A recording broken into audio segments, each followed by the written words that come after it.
The days are finally longer, the leaves are returning to the trees, the chickens start laying eggs again, the fields are filled with bunny rabbits. We are the lucky ones that have survived the cold, harsh, gloomy winter. Springtime is finally here.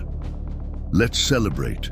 And how better to celebrate with a joyous holiday like Easter or Ostara if you are a pagan, painting and hiding eggs and baking sweetbreads.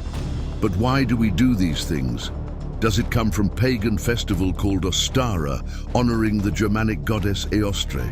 If you are Christian, you have been taught in church that during Easter we celebrate the resurrection of our Lord Jesus Christ. But could it be that this is a bit misleading? Could it be that we are secretly worshipping an old pagan deity called Ishtar, who was a high priestess of war and prostitution? That can't be, can it? Ishtar was a primitive goddess of the Anunnaki, worshipped with orgies and ritual sacrifice. Surely she has nothing to do with the pure and pious holiday of Easter. Or are we misled, like lambs to the slaughter, and is the truth that Easter comes from Eostre, a Germanic goddess of dawn? At Spirit School, we like to see ourselves as truth seekers, or at least as explorers of ancient arcane knowledge. But sometimes even we have to admit that some mysteries are just that, mysteries. But let that not be a reason not to celebrate this beautiful Easter holiday. Might you be a pagan or a Christian, let us not sow division, for we are stronger united. Let us look at what we do know, and which amazing traditions you can incorporate in your springtime celebration. Some scholars in the past have theorized that Easter comes from the ancient Mesopotamian goddess Ishtar, although she is a very interesting figure from the Anunnaki pantheon.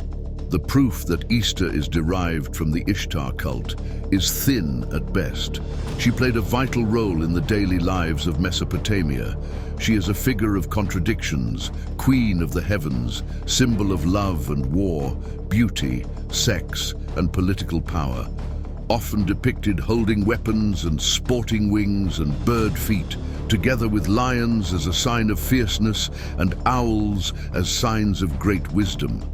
Her temple is known to be the center of wild orgies. Priestesses would have sex with visitors in exchange for coin, making it the first recorded brothel in history.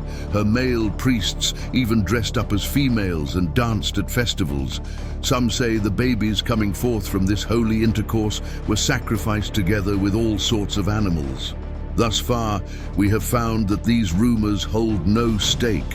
Nonetheless, a figure interesting enough for a deeper dive, don't you agree? Let us know in, yes, you know where. Let us proceed to one of the more common religious traditions, those of Roman Catholicism and how they observe Easter.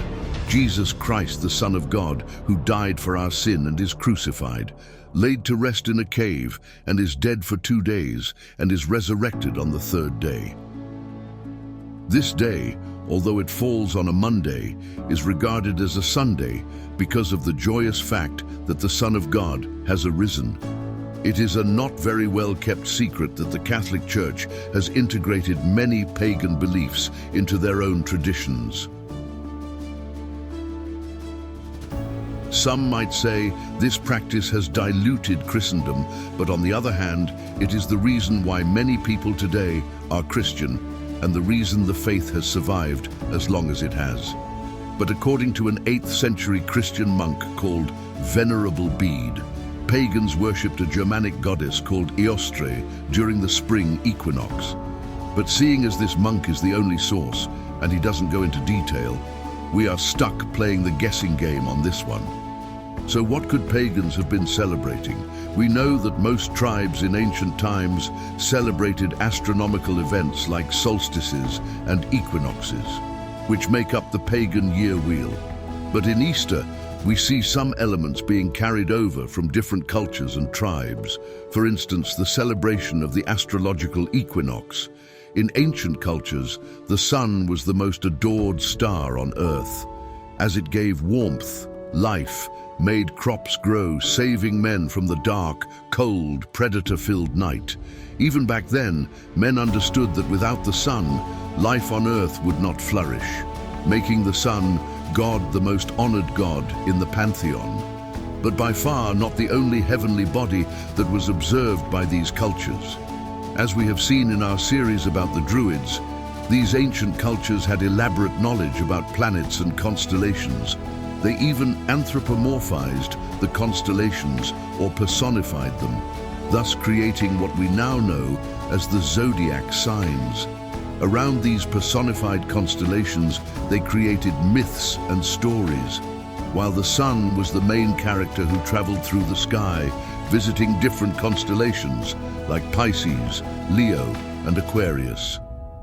As one such observation centered around a phenomenon taking place on December 25th, namely the winter solstice. From the summer solstice to the winter solstice, the days become shorter and colder. And from the perspective of the northern hemisphere, the sun appears to move south and get smaller and more scarce.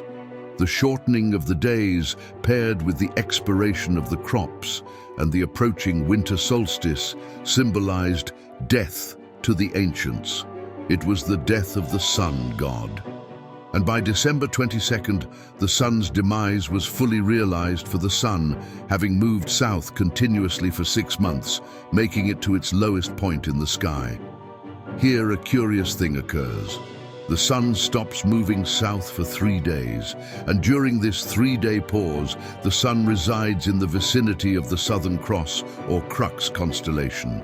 After this time, on December 25th, the sun moved 1 degree, this time north, foreshadowing longer days, warmth and springtime, and thus it was said the sun died on the cross, was dead for 3 days, only to be resurrected or born again. Sound familiar? But they didn't celebrate the sun's resurrection until the spring equinox, because at Easter, the sun officially overtakes darkness as the days are longer than the nights, and the revitalizing conditions of spring fully emerge. Could it be that the story of Jesus, the Son of God, and his 12 disciples was actually the story of the sun moving through the 12 constellations? Let us know your thoughts in the comments below. Follow and subscribe to Spirit School if you want us to look closer at these theories. Now that we know a little about the astrological reasons to celebrate Easter, let's look a bit closer at the symbolisms surrounding the holiday. Rabbits are always a symbol of spring because they are seen above ground after hiding out in their tunnels all winter, and they were very fertile, as brown rabbits can get pregnant again while still carrying a litter of rabbits. But why eggs? Well, it's because eggs are a powerful symbol of rebirth and transformation. Just as a chick emerges from its shell, so too does the earth emerge from its winter slumber during the spring equinox. The egg is a reminder that new life is possible, even in the darkest of times.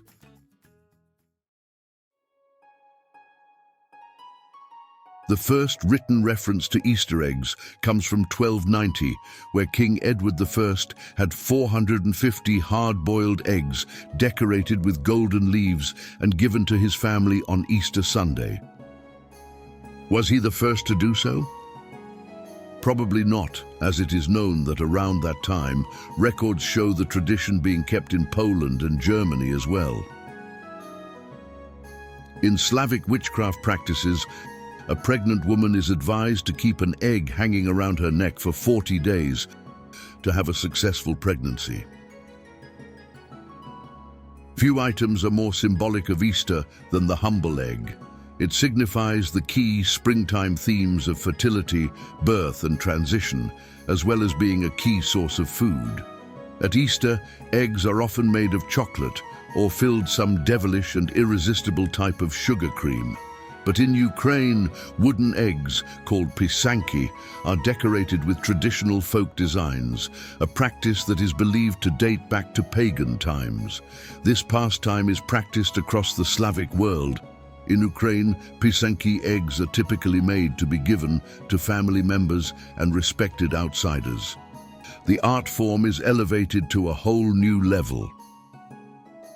To give a pisanka is to give a symbolic gift of life, which is why the egg must remain whole.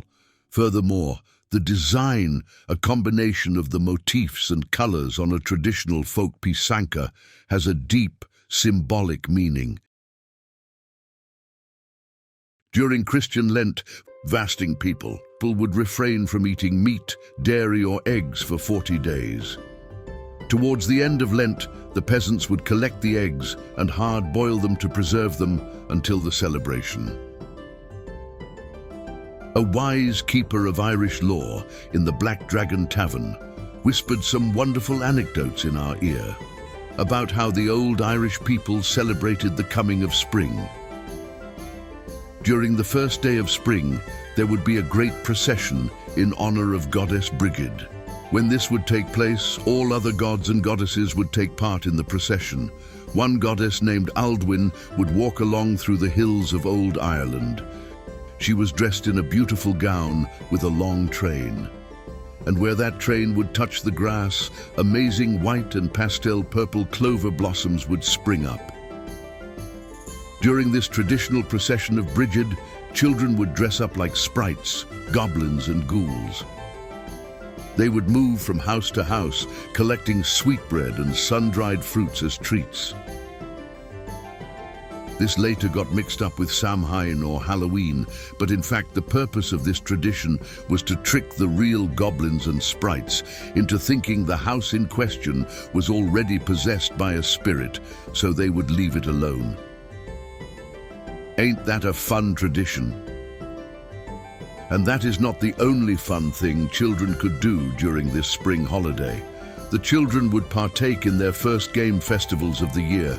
They would fight and spar with each other, and so prepare them for the battles to come. And at the end of the games, the winners of the festival would gracefully hand out sun-dried fruits encased in sun-baked honey as candy to the losing side, showing that even though they had lost the day, they were still part of the same tribe or family and needed to stick together and grow strong together. Easter celebrations don't get lost in the Bermuda Triangle. In fact, on Good Friday, the island nation enjoys one of the jollier manifestations of this springtime festival, kissing the sky with thousands of colorful kites. Bermudians make their own kites out of bamboo, wood, and tissue paper. Some are simple, some elaborate, and many have long tails to help the kite stay up in the air. But one thing that the kites share in common is a cross-shaped central structure, which is said to be a nod to Kitefest's origins, when a teacher demonstrated with a kite how Jesus ascended to heaven after his crucifixion. Wouldn't this be a fun way to spend the weekend with your family? Fire holds an important symbolic role in the springtime celebrations of many countries around the world. As the atmosphere warms and the actual need for fires to stay alive during the freezing weather declines. Across Germanic lands, Easter fires have been held to celebrate the arrival of spring. The Netherlands town of Espeloo's fires are rumored to be among the very best. The tiny hamlet holds the world record for the largest hand-built bonfire. Known as the Paasvuur, the hamlet's effort in 2012 reached almost 46 meters, 151 feet tall. Materials are sourced responsibly in conjunction with local conservation and forestry officials, with youths from the area taught how to build a safe structure by the elders. As with much of Western Europe, the religious significance has faded from the event, but the tradition stayed in place. To conclude, we like to give you something to think over. When observing traditions, there is no good or bad. Celebrating traditions are about taking out some time in the year to reconnect with nature and spending time with family. Reflect on where you are in the year, what has gone by, and what is still to come. How does your family honor traditional Easter time, and are you planning on incorporating any new traditions in your tribe after seeing this video? Let us know below.